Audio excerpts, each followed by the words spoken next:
Bueno, buenos días a todos. Bienvenidos a este webinario, primer webinario que damos en el marco del proyecto.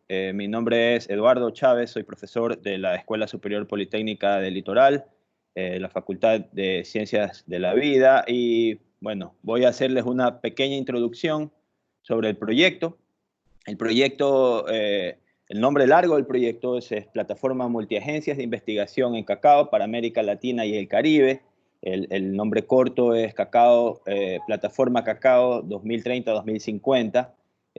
Yo soy actualmente el director del proyecto y, como les comentaba, trabajo en la SPOL acá en Guayaquil. En este proyecto participamos 4 instituciones: la SPOL, el INIAP, que es el Centro de Investigación Nacional en Ecuador; Agrosavia, que es el Centro de Investigación de Agricultura en Colombia; y el INTA en Costa Rica. Entonces el proyecto se desarrolla en 3 países de forma simultánea: Ecuador, Colombia y Costa Rica. Y está estructurado, está compuesto de 4 componentes. El primer componente trata sobre la mejora de la productividad en cacao. Obviamente es un énfasis en el manejo de cadmio. El proyecto en su todo envuelve el tratamiento de cadmio en zonas cacaoteras.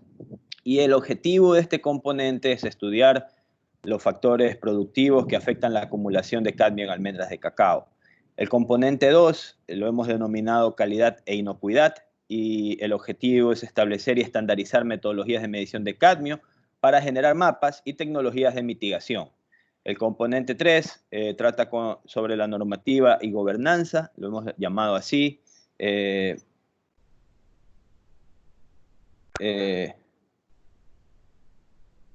Y se basa en colectar información socioeconómica y de impacto de estas normativas internacionales o de las regulaciones alimenticias, y también propone políticas de gobernanza para fortalecer la cadena. El componente 4 lo hemos denominado gestión del conocimiento, y se enfoca en difundir y transferir los conocimientos y alternativas tecnológicas generadas por el proyecto mediante planes de capacitación integrales y sistemáticos.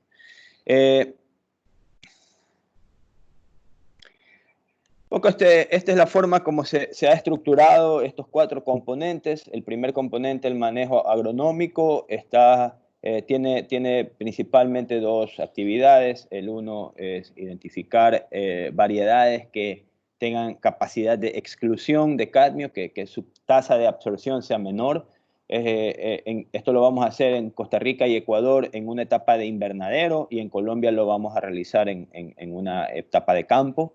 Y la segunda actividad es el efecto de la aplicación de nutrientes en la absorción de cadmio en variedades identificadas en la actividad 1. Segundo componente, calidad e inocuidad, es la primera actividad. Estamos trabajando ya en la estandarización de las metodologías. Vamos a comenzar a colectar muestras de suelo, hojas y almendras para establecer sitios de alta contaminación. Esto lo vamos a hacer en Colombia y Costa Rica, porque en Ecuador ya tenemos avanzada esta segunda actividad del componente 2. Y la tercera actividad es la mitigación en fincas de productores. Esto vamos a montar 5 fincas en total, y vamos a hacer aplicaciones edáficas de ciertos productos minerales y biológicos para ver la reducción de cadmio. El tercer componente tiene que ver con normativa y gobernanza.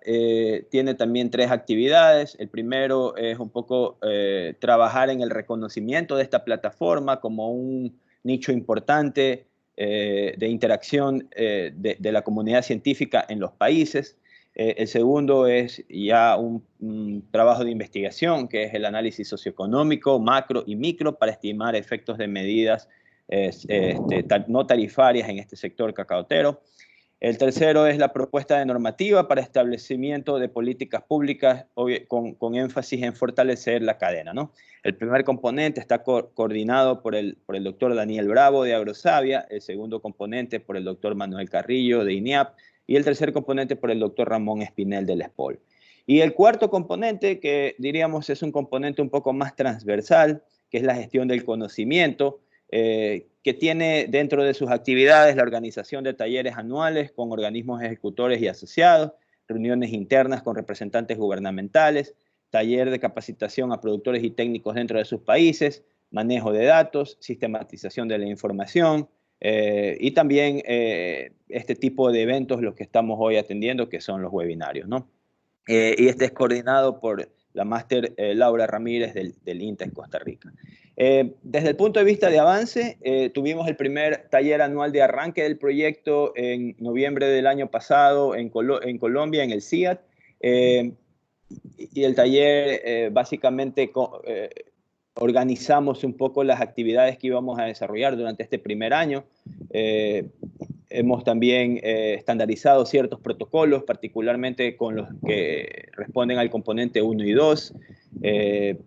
En Costa Rica ya se han iniciado los trabajos para propagación de materiales para el componente 1 en la actividad 1. Con respecto al componente 2, hemos colectado muestras que serán enviadas a los laboratorios de la plataforma para avanzar en la actividad 1 del componente 2, que es la estandarización de las metodologías. Se ha coordinado también la toma de muestras en Costa Rica para la actividad 2 del componente 2, y también tenemos avanzado el protocolo para establecimiento de las fincas de la actividad 3 del componente 2. Estos son los avances y bueno, esto era una breve reseña de cuál es el ámbito de este taller virtual y en qué se enlaza este taller virtual con los componentes y las actividades del proyecto. Entonces, sin otro preámbulo, bueno, les doy paso a Laura para que presente a Daniel y comenzar con la capacitación. Muchas gracias. Gracias, Eduardo. Buenos días, tengan todos y todas. Le damos la bienvenida a quienes nos acompañan. En este momento tenemos más de 50 personas conectadas de Costa Rica, de Colombia y de Ecuador principalmente. Y les vamos a pedir a todos que durante esta conferencia tengamos silenciado el micrófono y la cámara también. Además, las preguntas las haremos en el chat por escrito y queríamos pedirles que pongan su nombre, la institución o país que representan y la pregunta. Yo voy a estar analizando las preguntas para posteriormente, cuando el doctor Daniel Bravo termine su conferencia, tendremos un espacio 10-15 minutos para poder hacerle las preguntas. Yo se las estaré haciendo al doctor Bravo con base a lo que ustedes van escribiendo en el chat. Sin más, quiero darle entonces la bienvenida a nuestro conferencista del día de hoy, el doctor Daniel Bravo de Agrosavia de Colombia, quien nos va a presentar su conferencia basado en el tema de técnicas de geomicrobiología para la bioremediación de cadmio en cacao, usando Cadmium Tolerant Bacteria en el marco de este proyecto Plataforma Multiagencia de Cacao. Daniel, bienvenido, bienvenidos a todos, adelante.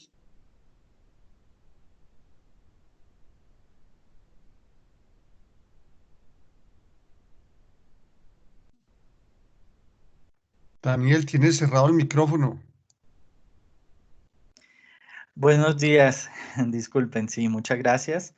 Les doy una bienvenida a todos nuestros participantes. Muchas gracias, Laura, muchas gracias, Eduardo, por la presentación.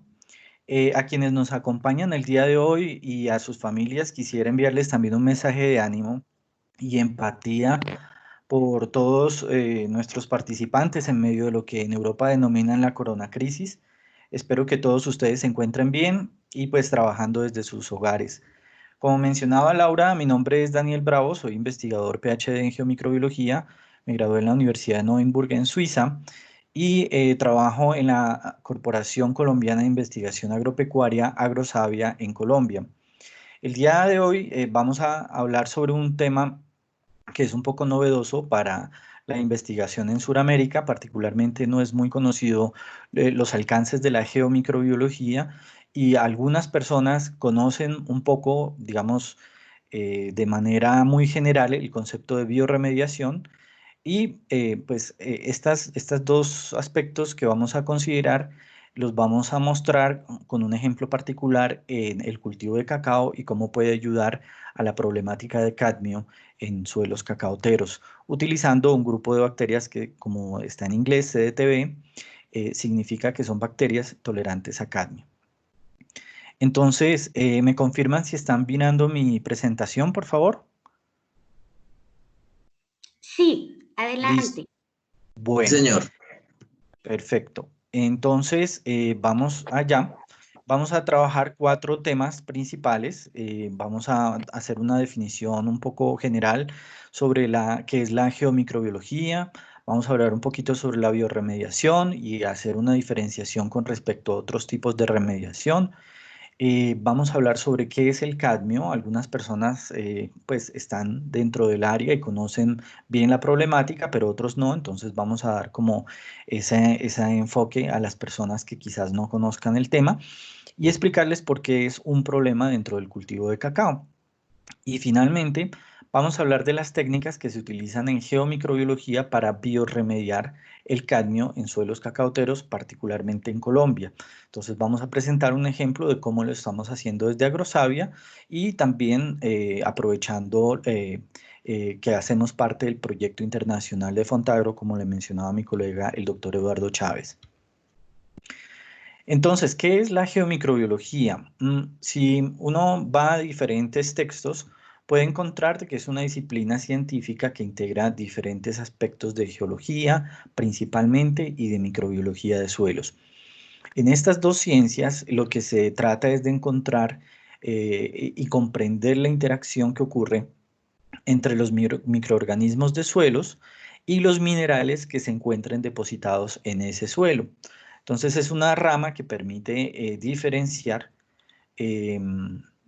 esos nichos particulares dentro del suelo y abarca diferentes otras partes de las disciplinas como la biogeoquímica, por ejemplo, toma herramientas también de la termodinámica microbiana, es decir, entender los procesos químicos y tratar de comprender los balances energéticos entre esos procesos químicos, y también toma un poco dentro de la herramienta de la ecología microbiana, es decir, tratar de comprender a nivel de nicho cómo funciona y cómo repercute la actividad de esos microorganismos en un ciclo químico o biogeoquímico. Ustedes pueden observar aquí esta gráfica. Entonces, por ejemplo, lo que está en la parte superior correspondería a un cultivo de cacao, ¿sí? Pero tan solamente la capa fina de los primeros 30 centímetros de profundidad de suelo donde está cultivado ese cacao es lo que se denomina el suelo superficial o topsoil. En ese ocurren muchas actividades microbiológicas que interactúan con la materia orgánica y con otros compuestos que se encuentren en esos primeros 30 centímetros, lo que se denomina también capa arable. Pero sin embargo ocurren muchos otros procesos a nivel de geomicrobiología entre esos microorganismos y los minerales después de los 30 centímetros, incluso a kilómetros de profundidad de ese cultivo de cacao.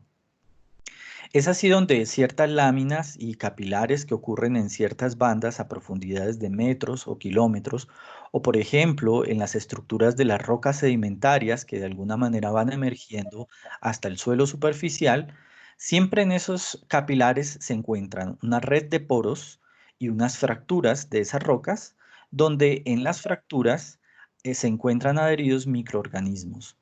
Si bien en profundidad de suelos lo que suele ocurrir es que se disminuye la diversidad y se disminuye también la abundancia de este tipo de microorganismos, nunca dejan de existir. Por más profundo, bueno, hasta ciertas, como se mira en esta lámina, a mayor profundidad, aumenta la presión y baja la temperatura, pero existen microorganismos que se adaptan muy bien a esas condiciones de temperatura y presión. ¿Y por qué hablábamos en el slide anterior de esa interacción en la geomicrobiología donde se habla de termodinámica microbiana? Porque estos dos factores, vamos a ver más adelante, la temperatura y presión, son factores que son muy importantes para comprender los procesos geoquímicos por los cuales estos microorganismos regulan lo que ocurre en la superficie. Es decir, lo que vemos en la superficie del cacao tiene un efecto directo con las interacciones de estos microorganismos con las rocas, con los sedimentos y las afloraciones que están ocurriendo en las diferentes capas de suelo. Este es un ejemplo simplemente por ejemplo, cuando estuve trabajando mi doctorado, yo estudié la diversidad y el metabolismo de un grupo funcional de bacterias. Grupo funcional se refiere a un grupo de bacterias que tienen la capacidad de hacer una actividad específica dentro del suelo. En este caso, ese grupo funcional se denomina oxalótrofos y son bacterias que pueden utilizar el ácido oxálico que se encuentra en el suelo y metabolizarlo o transformarlo o cambiarlo químicamente hacia otro compuesto. Entonces, en este caso ustedes ven que, por ejemplo, el rectángulo grande acá corresponde a una fracción que evalué en el trabajo del doctorado y que corresponde a un componente biológico. En ese componente biológico hay un universo que es el de los microorganismos, que está representado por digamos, esta esfera de color morado, pero también hay un universo de plantas que están asociadas en ese componente biológico como las plantas oxalogénicas o plantas que producen o sintetizan ácido oxálico. Y hay otro universo de hongos que son tanto oxalogénicos, es decir, que producen ácido oxálico, como oxalotróficos, es decir, que consumen el oxalato. Pero hay otro componente que es el componente geológico, ¿sí? Que tiene tres universos: la sedimentación, los carbonos fósiles y la acumulación de carbono en suelos. En la interacción entre estos dos multiversos podemos encontrar factores importantes que determinan esta actividad de los microorganismos, como el pH del suelo, la formación de rocas, el ciclo de calcio, por ejemplo, y la temperatura. Entonces, esta visión de la ruta del oxalato-carbonato, por ejemplo, es un estudio de geomicrobiología que potencialmente podría colaborar en un proceso de biorremediación. Entonces, por ejemplo, en este caso, el elemento clave aquí es el metabolismo de bacterias oxalotróficas. Utilizando diferentes sales de oxalato pueden generar rutas al interior del microorganismo, como la ruta glioxilato o la liberación de formato o de calcio fuera de las células o de dióxido de carbono, y el uso del ácido oxálico para la transformación en ácido carbónico, que finalmente en los suelos se encuentran como formas secundarias de carbonatos, carbonato de calcio o carbonato de potasio. Y estas formas minerales se denominan formas secundarias. Se les denomina así geológicamente porque son formas que no existen por eones o miles de millones de años, sino que tienen, por ejemplo, radioisótopos. Se puede determinar que estos minerales son recientes, de 100 o 1000 años máximo, y que han sido sintetizados por la actividad de estos microorganismos. Por eso se denominan minerales de tipo secundario. Ahora sí hablemos entonces de qué es la biorremediación. Algunas personas suelen hablar, por ejemplo, del uso de plantas para remediar un ambiente contaminado. Eso no es biorremediación, eso se denomina fitorremediación.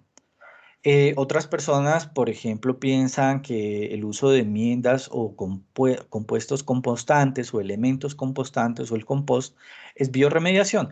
Eso tampoco es biorremediación, eso es aplicación de elementos compostantes. La biorremediación es el uso exclusivamente de microorganismos, y entiéndase por microorganismos levaduras, que son hongos, o bacterias, para remediar un ambiente contaminado. Normalmente el ambiente contaminado se tiene como referencia un ambiente que ha sido manipulado por actividad humana, ¿sí? Que esa actividad humana ha generado un desequilibrio de las condiciones naturales de ese nicho particular y por tanto requiere un proceso de remediación que, al hacer el ajuste haciendo aplicación de estos microorganismos, pues entonces se genera este proceso de biorremediación. En otro concepto se habla de eliminar o reducir unas sustancias contaminantes o tóxicas. Entonces aquí a la derecha hice una modificación de un gráfico de Ehrlich. Este autor, por ejemplo, hablaba de dos tipos de suelos, podosol y molisol, y normalmente en los diferentes tipos de suelos hay concentraciones diferentes de elementos, como se menciona en el último texto aquí, que pueden denominarse contaminantes o tóxicos. La cuestión es que por la actividad humana, de pronto a profundidad, estos elementos que se encontraban quietos pudieron tener una dinámica de ascensión o de migración hacia las áreas superficiales donde está la rizósfera o el sistema radicular de las plantas de los cultivos. Y entonces en ese momento se genera un problema y hay que generar una remediación. En este caso, un proceso de biorremediación cuando se aplican los microorganismos. Se pueden hablar de dos clases grandes de biorremediación. La biorremediación que está dirigida, por ejemplo, a los desperdicios de los residuos industriales. Entonces, hay una línea de biorremediación muy grande en el mundo que trabaja particularmente ese campo, donde la industria genera millones de toneladas o de desechos y pues naturalmente se ha generado una descompensación en el nicho donde se estén depositando esos desechos y por tanto se hacen aplicaciones de microorganismos para mejorar esas condiciones. Pero a lo largo de esta charla les voy a hablar principalmente de la biorremediación aplicada a la agricultura, que también es otro tema importante y que ha tomado relevancia, dado que ciertos desechos o ciertas actividades humanas, que se les denomina antropogénicas, suelen generar estas descompensaciones en los niveles de elementos tóxicos o no esenciales.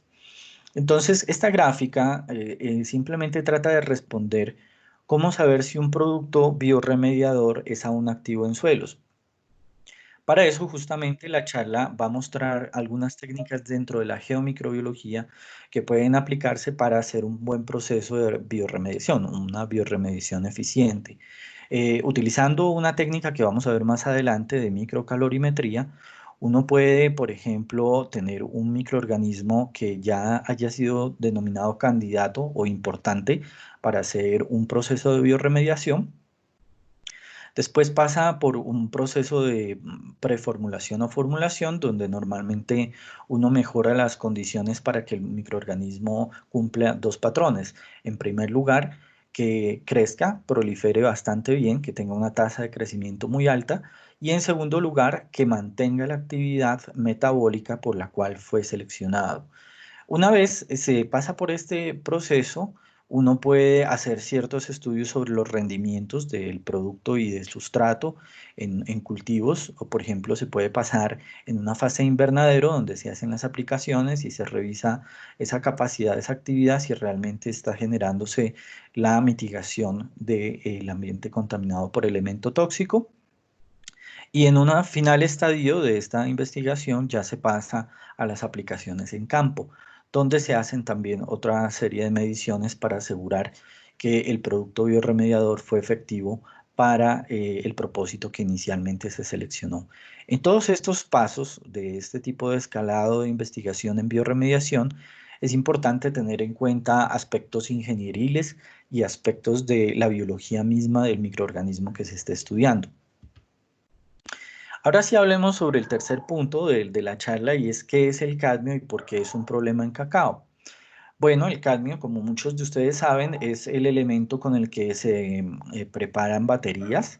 Es parte de los elementos que existen en la corteza terrestre, también existen en el océano, en diferentes proporciones. Si nos vamos al punto de vista geomicrobiológico, es un elemento que pues es terrestre, que está en todo el mundo, ¿sí? No hay que de pronto, hay que desmitificar ese aspecto de que algunas personas dicen, no, en ciertos países o continentes no existe cadmio. Eso no es cierto, es decir, en todo el mundo existe cadmio. Lo que pasa es que en ciertas regiones del mundo, por las actividades humanas, probablemente el cadmio que está a profundidad se hace mucho más asequible a la zona superficial donde están cultivos que desafortunadamente tienen la capacidad de absorberlo y acumularlo. Ese es el caso del cacao y por eso es un problema en cacao. El elemento químico cadmio es un elemento que se ha denominado no esencial y además tóxico. Normalmente cuando es ingerido en los humanos puede generar algunas complicaciones en la salud humana, como por ejemplo la generación de cáncer o la formación de cálculos renales, o cálculos biliares. Bueno, puede estar asociado a diversas patologías. Uno de los más fuertes es, por ejemplo, el cáncer de huesos, donde se reemplaza el ion de calcio en los huesos por el ion de cadmio. Entonces, efectivamente, al ser un elemento no esencial, pues no tenemos la capacidad metabólica para transformarlo, sino que simplemente lo acumulamos y lo precipitamos en zonas donde el cuerpo ha destinado para ese objetivo, por ejemplo, los riñones o el hígado o los huesos en un peor escenario. Me gusta mucho esta gráfica de Housing del 74, donde muestra, por ejemplo, los efectos en la salud humana que pueden ser adversos en la medida en que se acumule, es decir, se haga una ingesta semanal. Y como se observa en la gráfica, es un proceso de bioacumulación. En el tiempo, al principio quizás no genera ningún efecto nocivo, pero con el tiempo de ingesta empieza a ser un patrón adverso para la salud humana. Lo interesante de esta gráfica es que también para los elementos esenciales como el calcio, zinc, magnesio, también ocurre lo mismo.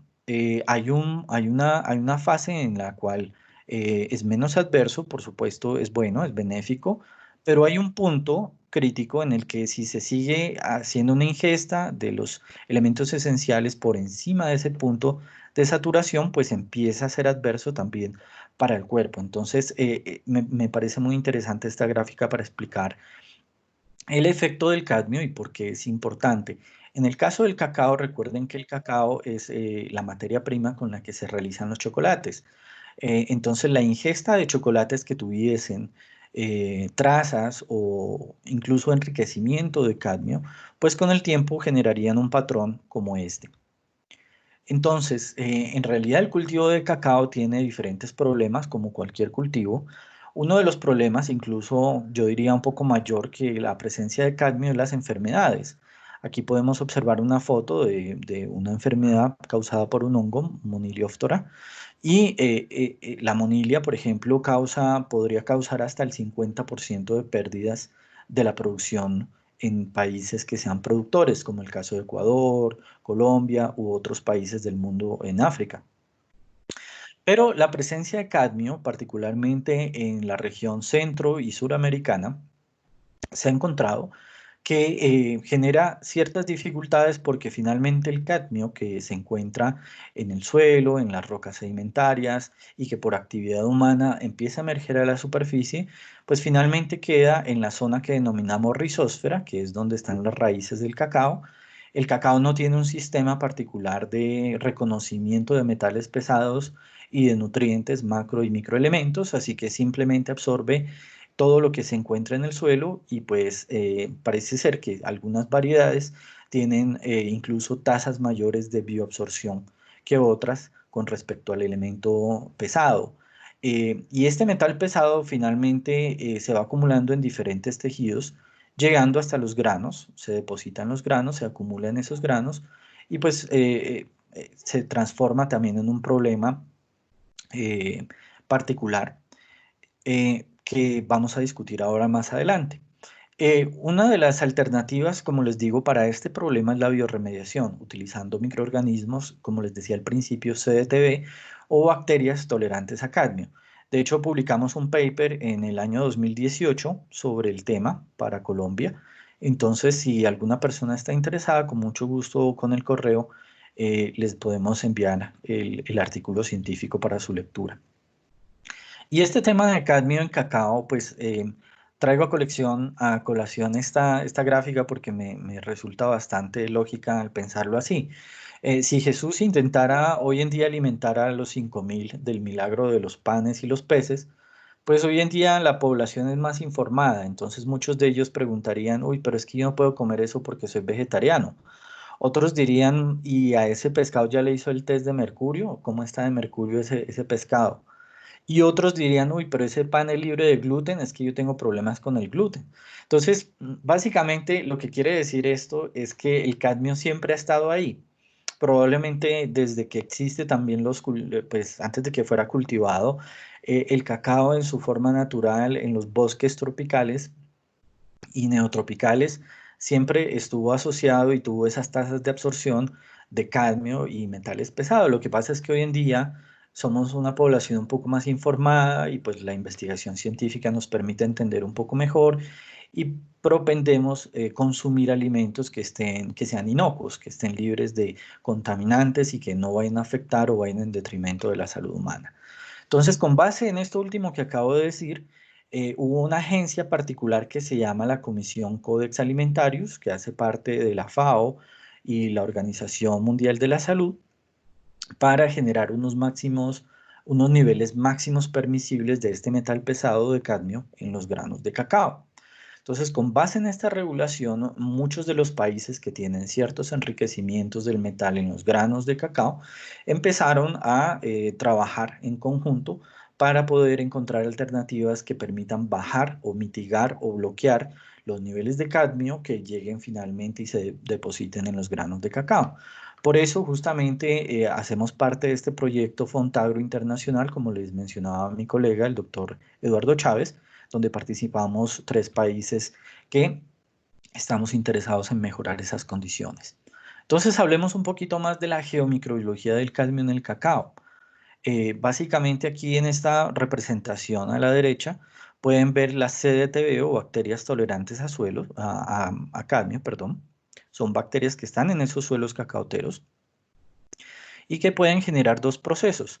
O bien por un lado la biometeorización, que es un concepto que hace referencia a la liberación paulatina de elementos que se encuentren en minerales que estén en el subsuelo de ese cultivo de cacao, o la biometeorización, que es, la biometeorización, la liberación de esos minerales, o la biomineralización, que es la precipitación o el secuestro o el bloqueo de ciertos compuestos, como por ejemplo el cadmio, en formas no solubles, es decir, formas minerales que no puedan ser absorbidas por la raíz del cacao y finalmente se depositen en los granos. Entonces, en esta geomicrobiología hay procesos en este ciclo, por ejemplo, hay secuestro de cadmio, pero también hay liberación. Cuando, por ejemplo, caen las hojas, se acumula la hojarasca y esa hojarasca empieza a descomponerse, entonces lo que ocurre es una actividad saprofítica de microorganismos y tanto hongos como bacterias generan liberación nuevamente del cadmio en superficie.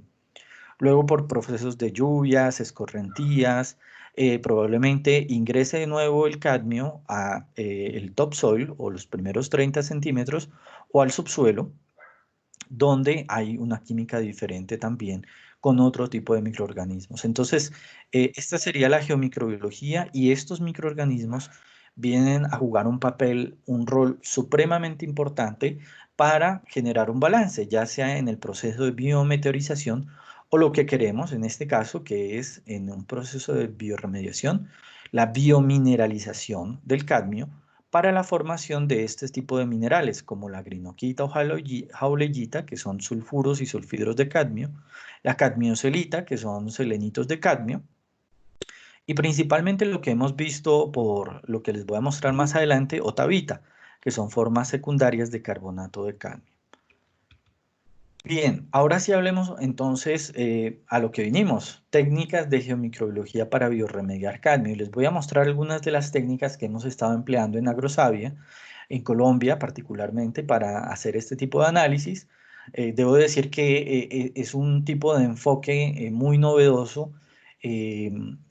Otras instituciones o países raramente tienen este tipo de enfoque y por eso me parece que es muy pertinente que hagamos este tipo de webinars para que más instituciones y otros países puedan utilizar este tipo de capacidad tecnológica y científica para generar sus estrategias de remediación. Entonces, dentro de las técnicas yo he seleccionado algunas para conversar en lo que queda de mi charla. La geoeléctrica, que es una técnica que nos permite conocer un poco la distribución y la abundancia del cadmio en el subsuelo cacaotero. Normalmente esta técnica se une con otras 2, que son unas técnicas químicas y físicas para comprender cómo está ese cadmio, cuantificarlo y saber a qué está asociado. Entonces se utilizan, por ejemplo, la espectrometría ICP de plasma con acoplamiento inductivo, o la difracción de rayos X, que permiten dar respuesta a esas preguntas. ¿Cuánto hay y con quién está asociado? Luego tenemos otro tipo de técnicas como el muestreo semidestructivo, utilizando un tipo de tubos que se denominan tubos Shelby, que los voy a mostrar a continuación. Cómo hacer las muestras compuestas para hacer los análisis microbiológicos, un análisis molecular previo, pero también un trabajo de aislamiento, ya sea mediante las técnicas clásicas de aislamiento de microorganismos o mediante unas pruebas que se llaman de caja invertida, caja de Petri invertida. Un análisis calorimétrico, que es otro tipo de técnica, como les mencionaba, que permite comprender la termodinámica o cómo se generan esas interacciones a nivel químico con el ambiente de estos microorganismos, es parte de la geomicrobiología. El análisis cinético y de inmovilización, muy importante para poder determinar la capacidad real metabólica de esos microorganismos y se puede hacer en conjunto con la anterior, la del análisis calorimétrico. Y finalmente, unas pruebas de bioaumentación en fase 1, que es prácticamente experimentos de invernadero, y bioaumentación en fase 2, que son unos primeros experimentos en campo. Entonces, vamos a describir a continuación cada una de estas técnicas. En el caso de la geoeléctrica, normalmente cuando uno está en la finca, puede seleccionar una hectárea o una parcela experimental con diferentes números de clones o pues, de individuos de la variedad de cacao, las variedades que se encuentren en esa finca. Y al interior de esa zona delimitada se pueden generar, por ejemplo, estudios o bien en las periferias o en el centro de la parcela, eh, planteando unas líneas geoeléctricas. Esta técnica, tomografía de resistividad eléctrica en 2 dimensiones, pues ha tenido utilidad principalmente para conocer aguas en profundidad de suelos, para conocer en lotes dónde se puede obtener agua para riegos, por ejemplo, pero muy poco se ha utilizado para estudio de metales pesados. Últimamente se está utilizando, aquí ustedes pueden ver la instalación de una línea geoeléctrica, una de estas líneas que se ven aquí, ¿sí? Normalmente se hacen varias repeticiones para tener diferentes tomografías y abarcar un área delimitada interesante. En este caso, por ejemplo, lo hacemos de 12 metros en superficie por 2 metros de profundidad. Esto nos permite, cuando hacemos una estandarización del método con ciertos compuestos ricos en cadmio en laboratorio, determinar si la resistividad que se obtiene aquí, que se mide en ohmios por metro, pues corresponde a valores de cadmio que se puedan estudiar cuantificando por ICP y por la difracción de rayos X.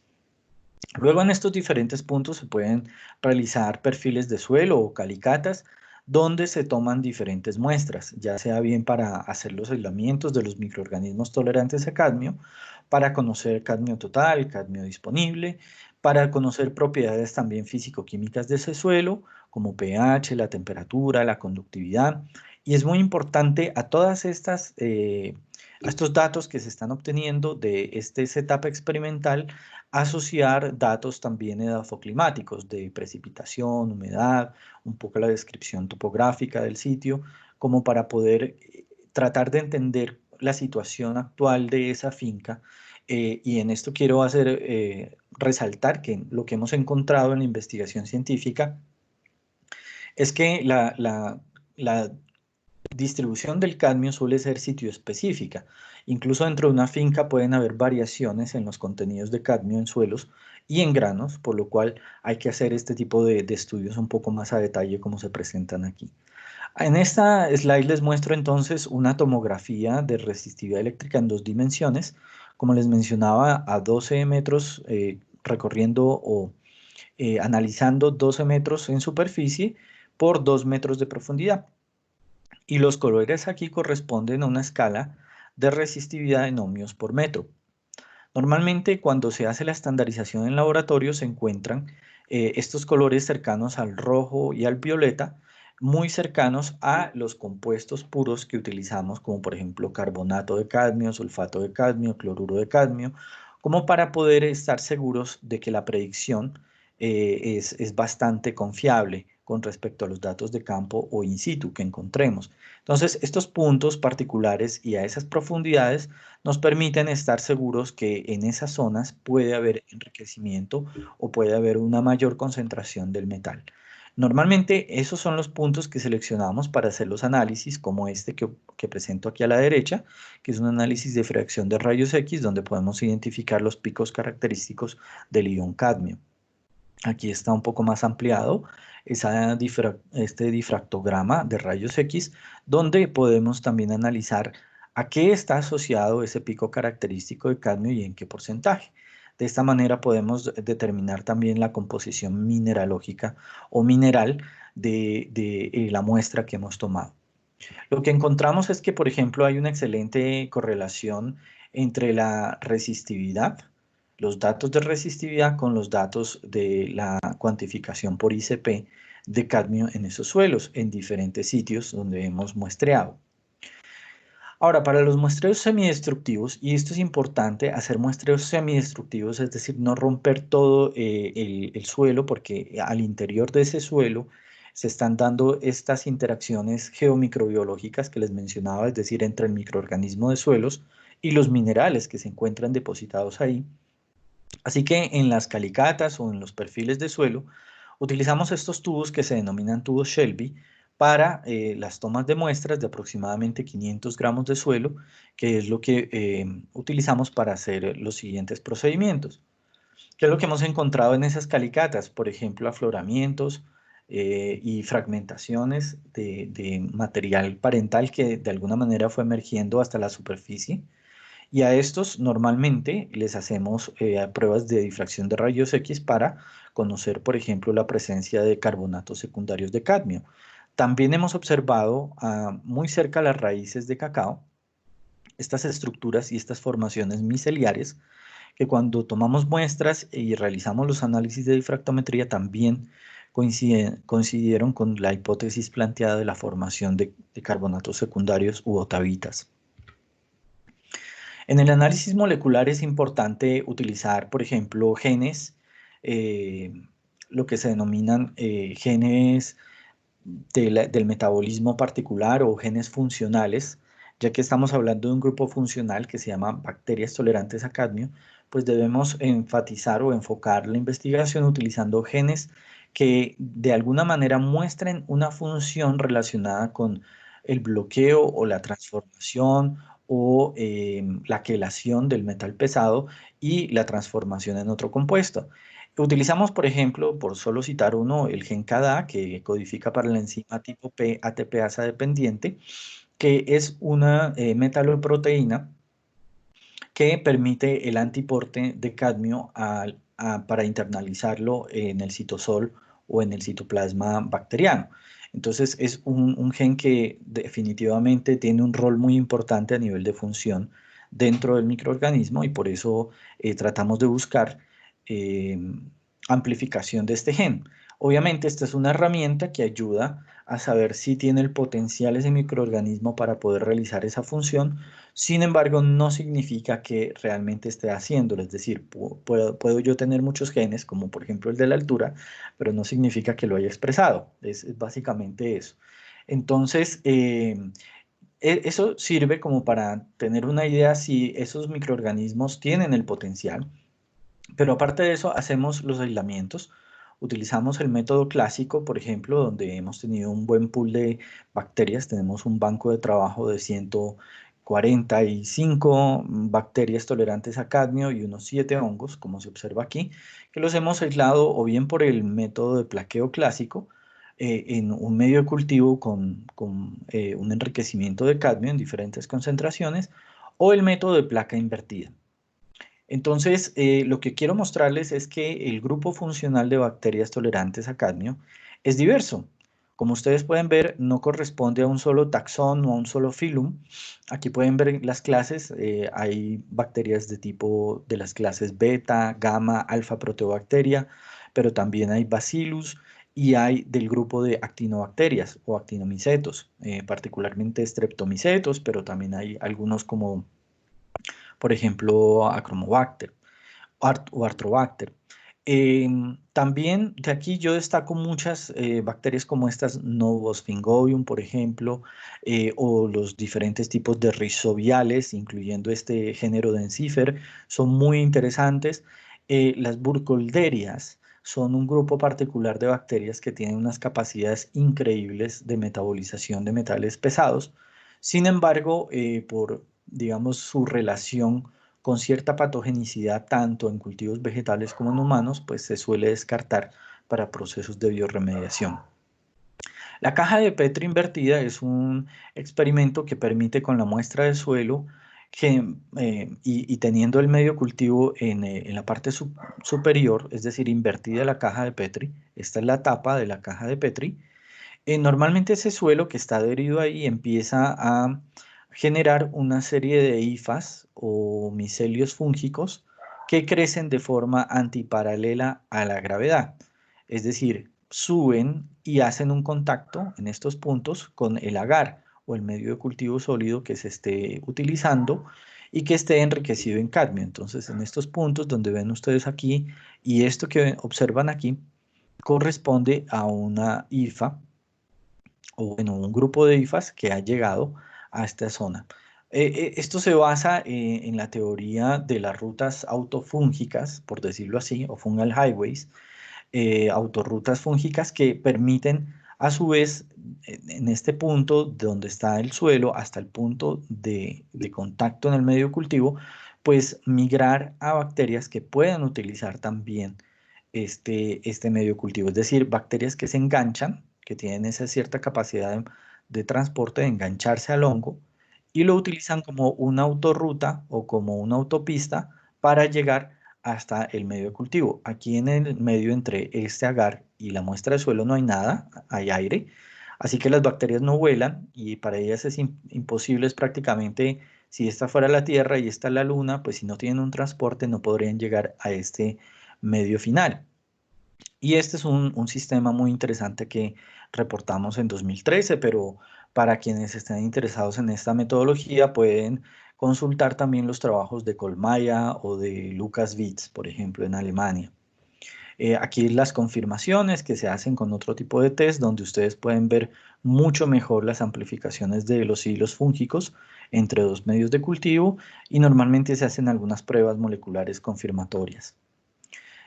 Importante la técnica de análisis cinético y inmovilización, donde normalmente en un medio enriquecido con diferentes fuentes y concentraciones del metal pesado se hacen unas mediciones, se hacen, por ejemplo, las determinaciones también de cadmio por espectrometría en medios de cultivo y finalmente se obtienen unos parámetros cinéticos de crecimiento, como por ejemplo determinar el parámetro de tasa de crecimiento μ o el valor de calor máximo a través de la calorimetría para cada nivel de cadmio. Esto lo que permite es generar una selección de bacterias que sean realmente útiles para la inmovilización del metal pesado en el cultivo.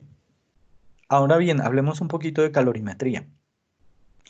El análisis calorimétrico básicamente lo que hace es medir el calor que producen los microorganismos, en este caso los CDTB o las bacterias tolerantes a cadmio, a partir de la metabolización o la transformación de nutrientes que le llegan. Internamente ella hace unas transformaciones de esos nutrientes y que obtenemos, por ejemplo, el rendimiento, ¿sí? La biomasa, subproductos metabólicos como dióxido de carbono, ácido láctico, entre otros productos intermediarios, y también hay una generación de ese calor. Entonces hay una máquina, una tecnología que se llama calorimetría isotérmica, y los calorímetros básicamente miden ese calor que puede también en cada uno de estos productos cuantificarse. Esta es una slide un poco más técnica en el sentido de que si uno conoce en los sustratos la fuente de carbono, la fuente de nitrógeno, cuáles son los aceptores y los donadores de electrones, uno puede también cuantificar cuánto de esto de los nutrientes finalmente termina en rendimientos de biomasa, dióxido de carbono, agua o productos intermediarios. De tal manera que cuando uno haga el balance de la ecuación, tanto de los reactivos como de los reactantes, pueda conocer el flujo de calor que normalmente no debe haber, pues, o sea, en términos termodinámicos, en un sistema cerrado, lo que entra es igual a lo que sale. Por eso aquí igual a 0. Aquí algunos simples ejemplos de con la calorimetría uno puede pasar una descripción de una respiración microbiana o una fermentación, donde a través de estas ecuaciones uno puede con los análisis, con los valores, los datos de microcalorimetría, obtener y predecir, por ejemplo, el potencial de energía libre de Gibbs estándar, que corresponde a la capacidad metabólica que tuvo el microorganismo bajo estas condiciones de la ecuación y de la consideración particular que se le dio, de las condiciones que se le dio a ese microorganismo, ya fuera una respiración o una fermentación. Bueno, paso aquí brevemente, aquí algunas cosas sobre aplicación de los microorganismos. Aquí se ven algunas interpretaciones creo que, bueno, estas son interpretaciones calorimétricas. Más adelante les podría hablar de este tema. Finalmente, cuando uno tiene esa selección, pues hace los experimentos en invernadero y también sigues haciendo análisis de calorimetría para determinar si sigue la función importante ahí. Y cuando la función ya ha sido corroborada en invernaderos, pues se empiezan aplicaciones en campo donde se hacen combinaciones con otro tipo de prototipos para hacer una preformulación. Bueno, estos son otros datos de calorimetría en campo que se podrían hablar más adelante en algún momento. Y al final lo que se quisiera es predecir el flujo de cadmio en todo el sistema cacaotero, por ejemplo, donde se puedan calcular los calores, el calor máximo producido y neto en esos suelos debido al cadmio. Entonces, un mensaje para llevar a la casa: nosotros trabajamos con la biodiversidad, tratando de que sea una diversidad sostenible, mediante estrategias limpias como la bioremediación de cadmio, utilizando estas bacterias tolerantes a cadmio, pues que son costo efectivas, que no son costosas, pero que tienen mucha ciencia detrás para poder estar seguros de que esa función finalmente permita ajustar todos los, la descompensación en ese ambiente. Quería agradecerles a algunos colegas profesionales que siempre están bajo estos proyectos que yo estoy liderando, y pues muchas gracias a ustedes por su atención. Espero que no hayan quedado perdidos como John Travolta. Muchas gracias. Muchas gracias, Daniel. Indicarles que en este momento hay más de 120 personas conectadas en esta conferencia. Excelente, excelente conferencia. Quería pedirle a los que están participando en la misma que por favor puedan hacer sus consultas por medio del chat para ordenar y para que pueda quedar registrada también su consulta. Al momento lo que tenemos es correos de muchísimas personas que nos han solicitado el artículo que usted mencionó anteriormente, y estamos a la espera. Entonces, si hay alguna pregunta en este momento, por favor, podemos proceder a hacerla por medio del chat. Si querés, Daniel, podés avanzar un poquito en algunos otros elementos mientras damos chance para recibir esas preguntas. Aquí está la primera, voy a leerla. Es de Jaume Martonell, de 12 Tricocoa. En cuanto a la bioremediación mediante bacterias, ¿es posible hacer inoculación en campo? ¿Ya han tenido experiencia en ello? Sí, muchas gracias, Jaume, por la pregunta. Nosotros iniciamos a finales del año pasado, comienzos de unas primeras aplicaciones en campo.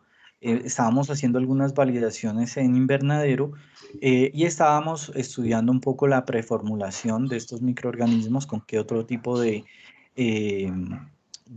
por ejemplo, coadyuvantes o elementos que permitan la estabilidad de estas poblaciones microbianas para que fueran aplicables en suelo y no murieran, porque detrás de esto, como les digo, hay mucha ciencia, y la ciencia tiene que responder varias preguntas, como el caso de si las bacterias están solas, van a poder mantenerse en el tiempo, o van a mantener la actividad de inmovilización del metal en el tiempo, o una vez se apliquen, pues la competencia interespecífica en el nicho con toda la cantidad de no solo bacterias, sino predadores de bacterias, como por ejemplo macro y microinvertebrados, podría afectarlas. Entonces, estamos en esos primeros pasos.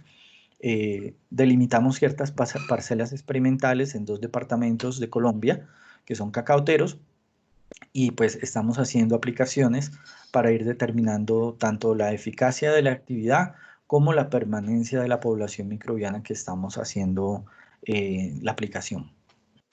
Gracias, Daniel. Tengo por aquí dos preguntas. Una de la señora Claudia Jaramillo, de la Universidad IAFIT de Colombia. Quisiera hacer una pregunta sobre, necesariamente se asume que al ser tolerantes y crecer en entornos ricos en este metal pesado, se refiere a las bacterias, ¿tienen capacidad de biorremediación?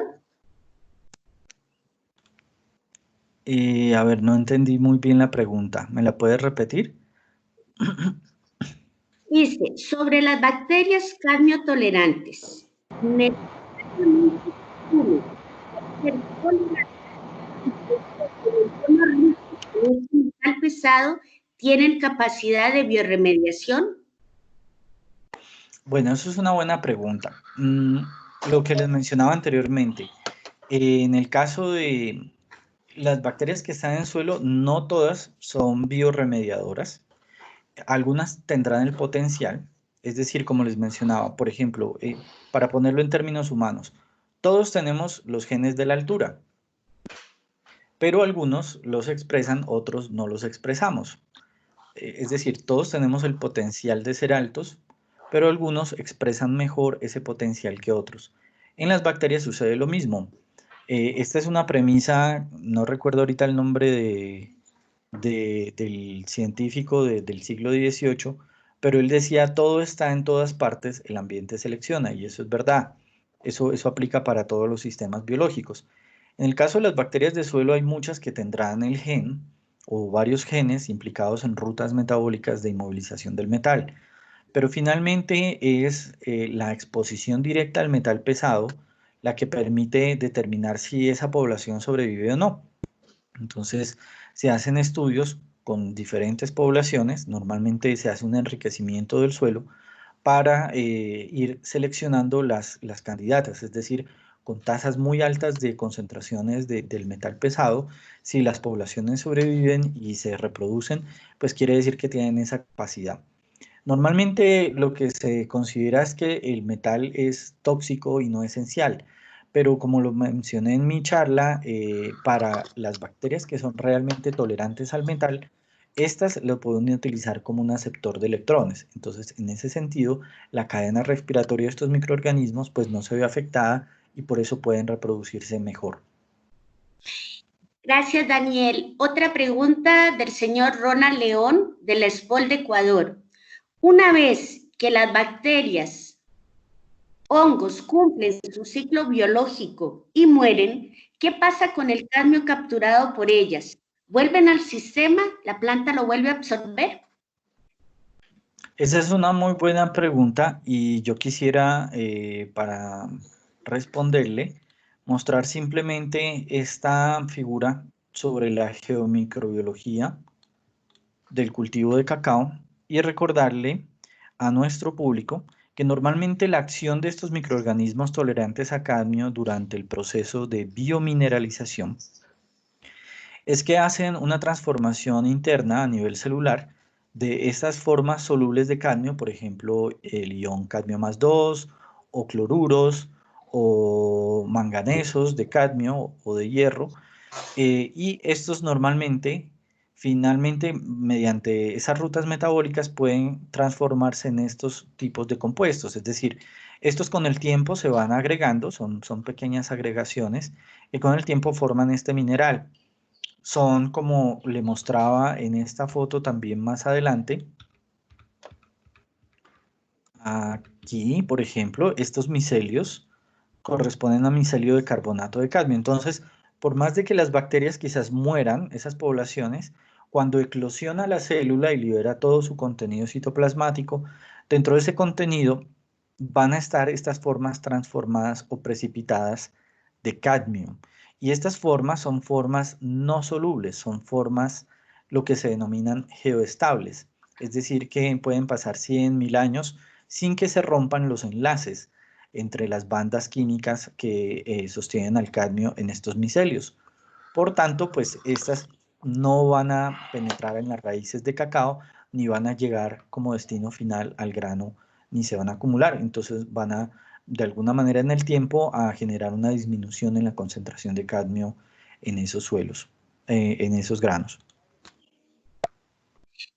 Gracias, Daniel. Tengo aquí, dos preguntas que se relacionan cortitas. Una es del señor Víctor Hugo Porras, de Costa Rica, dice, con la altitud varía la presencia de cadmio. Y la otra, ¿cuáles bacterias han sido más exitosas en campo invernadero? Del señor Olger Benavides. Bueno, con la altitud, nosotros tenemos algunos estudios, realmente no hemos hecho como un análisis estadístico para asegurar si la altitud tiene una relación con la distribución de cadmio. Lo que sí ocurre, por ejemplo, en el caso de enfermedades, donde se ve que en ciertas alturas una enfermedad es predominante sobre otras. En el cadmio, lo que puedo decir es que la topografía influye mucho en el sentido en que normalmente, por ejemplo, en Colombia, los cultivos de cacao en varias de las regiones cacaoteras se ocurre en zonas montañosas y la pendiente de esas montañas es prominente. Entonces, en la cima de estas montañas, probablemente lo que hemos visto es que hay menos contenido de cadmio por la escorrentía, las lluvias y la lixiviación del suelo que finalmente se acumula en las vegas de los ríos. Entonces, es más probable encontrar enriquecimiento de cadmio en esas vegas y en ciertos ríos que en las zonas altas de cadmio. Sin embargo, esto es algo que se debe seguir estudiando. La otra pregunta, Daniel, es ¿cuáles bacterias han sido más exitosas en campo y en invernadero? Perdón, ¿me repite la pregunta? ¿Cuáles bacterias han sido más exitosas, tanto en campo como en invernadero? Bueno, existen diferentes géneros. Nosotros ahorita estamos haciendo un desarrollo de un bioproducto a base de 3 bacterias, pero lo que les mostraba es que hay varios géneros que pueden estudiarse, analizarse. Lo que les puedo decir es que es preferible utilizar géneros que de alguna manera no tengan incidencia o patogenicidad ni en humanos ni en vegetales. Entonces la recomendación es que independientemente del género que ustedes estén investigando, hagan un estudio del genoma completo del microorganismo. Nosotros ya lo hicimos para los 3 principios activos que estamos desarrollando en el bioproducto. Y en el genoma completo hagan el análisis de genes de patogenicidad, que esto es lo más importante en el proceso comercial, porque finalmente si ustedes, digamos, tienen un microorganismo muy bueno, pero resulta que dentro de su descripción genómica encuentran muchos genes de patogenicidad, pues comercialmente no va a tener viabilidad, ¿sí? Entonces, esa es como una recomendación importante para quienes estén interesados. Gracias, Daniel. Dos preguntas más. El señor Osvaldo Fernández de Ecuador indica, con respecto a la presencia de cadmio en la hojarasca y que precipita el suelo por descomposición y luego es captada por la planta, ¿cuál sería la recomendación? ¿Retirar la hojarasca, compostarla, quemarla? Me preocupa mucho la connotación para el agricultor. Bueno, en esto nosotros siempre damos recomendaciones, como siempre digo, sitio específicas. No doy una recomendación general porque no es correcto hacerlo. Me parece que cada cultivo debe verse como un sistema de cultivos particular y para eso deben hacerse análisis dentro de la finca. Entonces, al asistente le sugiero que se haga un análisis de cadmio en la hojarasca de su cultivo o del cultivo que esté interesado y determine, por ejemplo, en ese análisis cadmio total, cadmio disponible, y empiece a tratar de comprender un poco cuál es la dinámica del metal en su finca, porque probablemente hay algunas fincas donde, por ejemplo, los valores de cadmio son insignificantes, por debajo de 0.2 partes por millón o miligramos por kilogramo de suelo. Entonces, en esos casos, pues retirar la hojarasca no tendría una mayor función. Al contrario, si por ejemplo es deficiente esa finca en materia orgánica, le estaría haciendo un mal al retirar la hojarasca. Pero eso finalmente lo tiene que determinar con los análisis de la finca. Por eso digo, las recomendaciones deben ser sitio específicas, deben ser para cada finca y de acuerdo a los análisis que se hagan. No se puede hacer una recomendación a ciegas. Yo creo que eso todos mis colegas lo comparten.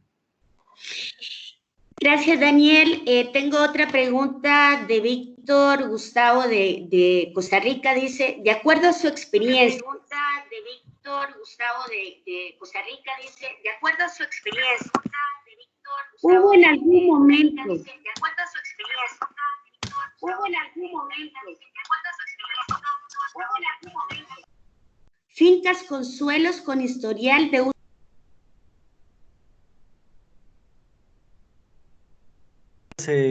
Creo que tu micrófono se cerró. ¿Lo puedes abrir, por favor, otra vez? Correcto, gracias. Dice que de acuerdo a su experiencia, hubo en algún momento fincas con suelo con historial de uso de fertilizantes. ¿Pudo detectar alguna diferencia en las que usaban fertilizante y aquellas que no en cuanto a biorremediación en cadmio?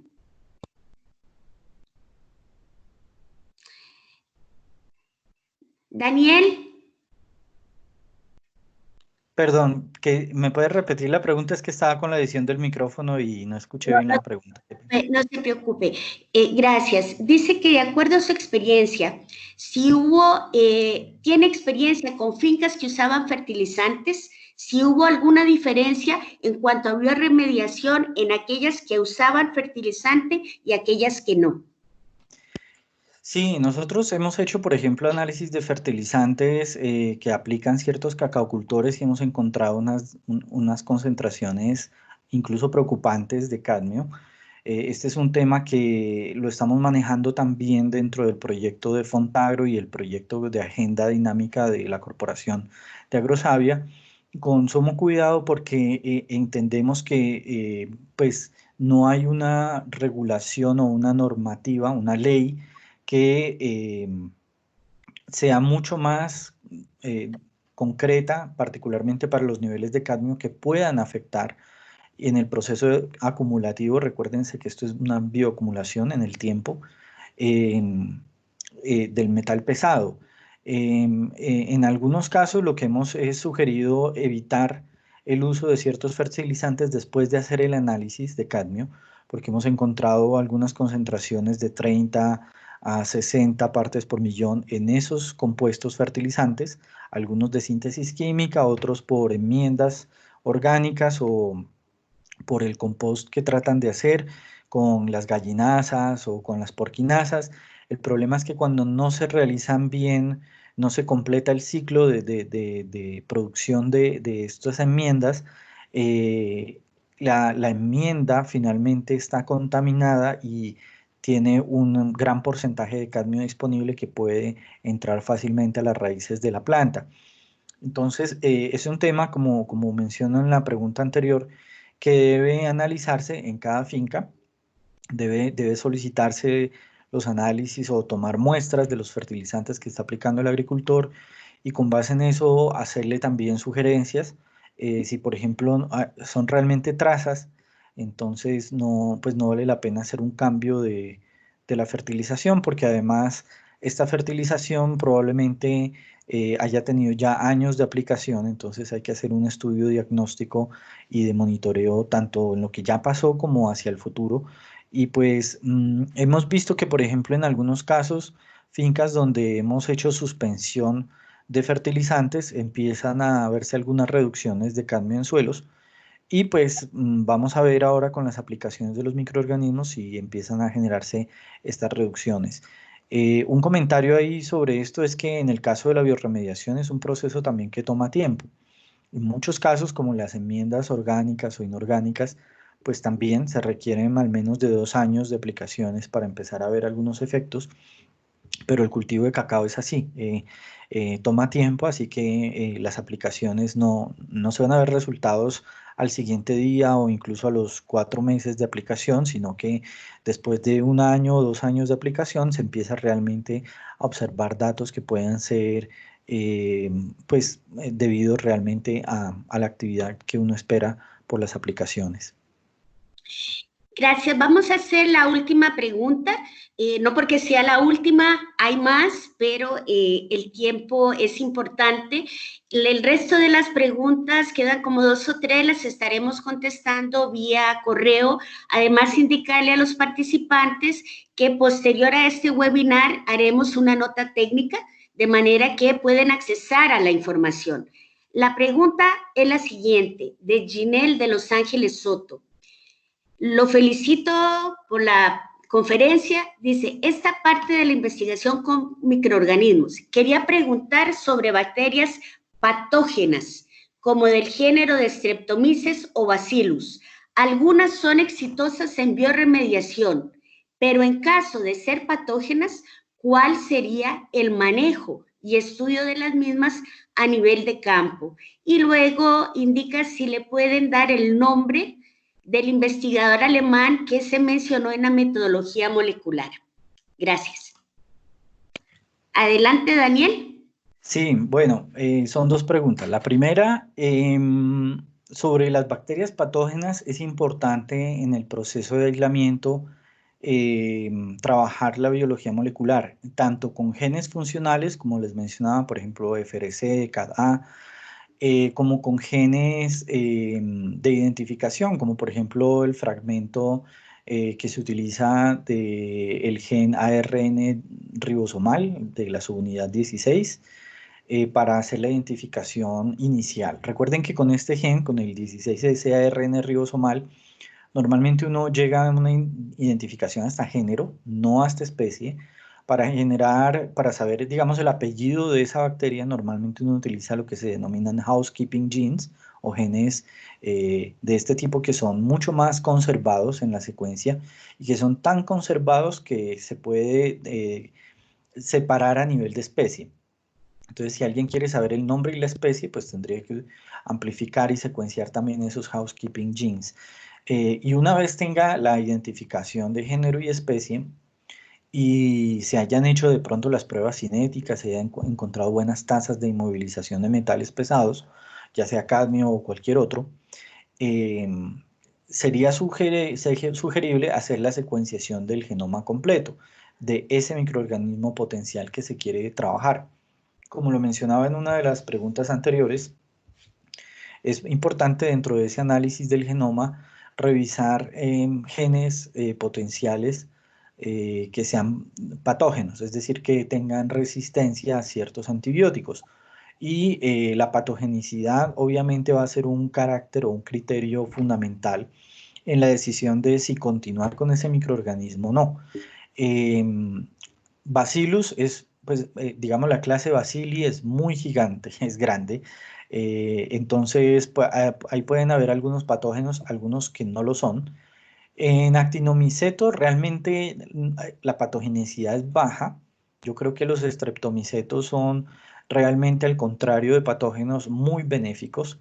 Ellos normalmente producen metabolitos secundarios que se utilizan para controlar otras poblaciones y con los cuales se hacen antibióticos. Yo de hecho estuve trabajando un tiempo en Buenos Aires en una empresa farmacéutica para producir streptomicina. Entonces, pues, digamos, los actinomicetos y los actinobacterias en general, Arthrobacter, por ejemplo, o otros géneros, son al contrario muy buenos. Y en el sentido ecológico también duran mucho y se adaptan muy fácilmente. Además tienen estrategias de movilización en el suelo que son mejores y les da una ventaja competitiva con respecto a otras poblaciones microbianas. Entonces, de pronto es revisar ahí muy bien la ecología y la biología del microorganismo y, por supuesto, hacer el estudio molecular, sobre todo con el genoma y de ahí la identificación de genes de susceptibilidad o resistencia a antibióticos. Y la segunda pregunta que ella hacía era sobre el investigador de molecular. Bueno, hay diferentes estudios. Está NAS, por ejemplo, de 2005. Él sacó las publicaciones del gen funcional CAD-A para estudiar este tipo de metaloproteínas que son encargadas, son antiportadores de cadmio para ingresarlo al citosol bacteriano. Pero también hay recientemente un grupo de Corea del Sur que trabajó en la generación de un biosensor a partir de bacterias tolerantes a cadmio, aunque pues todavía están creo que en proceso de patente, pero sería también una línea interesante para hacer investigación. Muchísimas gracias al doctor Daniel Bravo. Vamos a proceder a darle la palabra al doctor Eduardo Chávez de la SPO, el coordinador de este proyecto Plataforma Mutagencia de Cacao.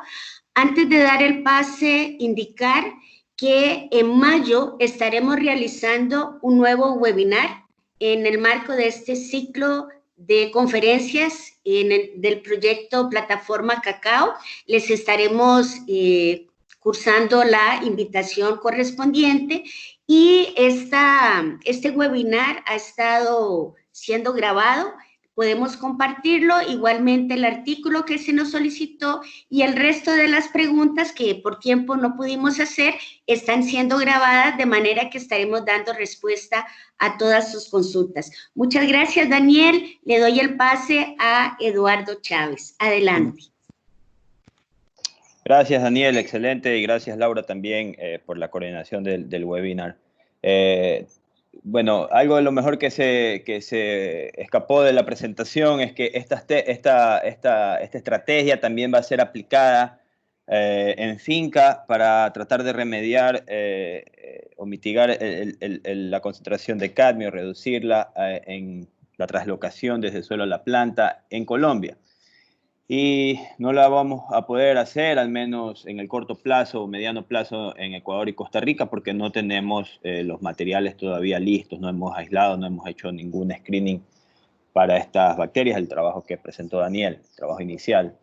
Pero Daniel, por ser parte del equipo, ser coordinador de un componente, tenía planificado en mayo venir a Ecuador para empezar con la capacitación, empezar con talleres y también visitas a campo, para hacer colecta de muestras, etcétera. Pero bueno, como ustedes conocen, el tema de la enfermedad del coronavirus no va a permitir a Daniel viajar en algún tiempo y no va a permitir movernos entre países en algún tiempo, así que esta actividad la vamos a reprogramar, pero aprovechando el conocimiento de Daniel, vamos a tener estos seminarios presenciales en Ecuador y Costa Rica. Entonces, para los colegas que están en estos países y que estén interesados en conocer un poco más el trabajo a nivel de laboratorio, etcétera, pues vamos a coordinarlo en el futuro, estas actividades. Y como decía Laura, mantenerse al tanto de las acciones que vamos a llevar en el proyecto. En mayo tendremos otro webinar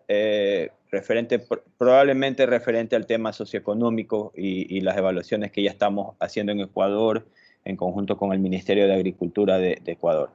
Y sin más, bueno, doy por terminado este webinario y espero que haya sido de utilidad y muchas gracias por haber asistido, y las preguntas las seguiremos respondiendo al correo, y cualquier consulta sobre este tema directamente a Daniel, y cualquier consulta sobre el proyecto pues me pueden escribir a mí o a Laura Ramírez. Muchas gracias. Gracias, Laura, y gracias, Daniel. Gracias a todos. Gracias a todos también. Buenas tardes.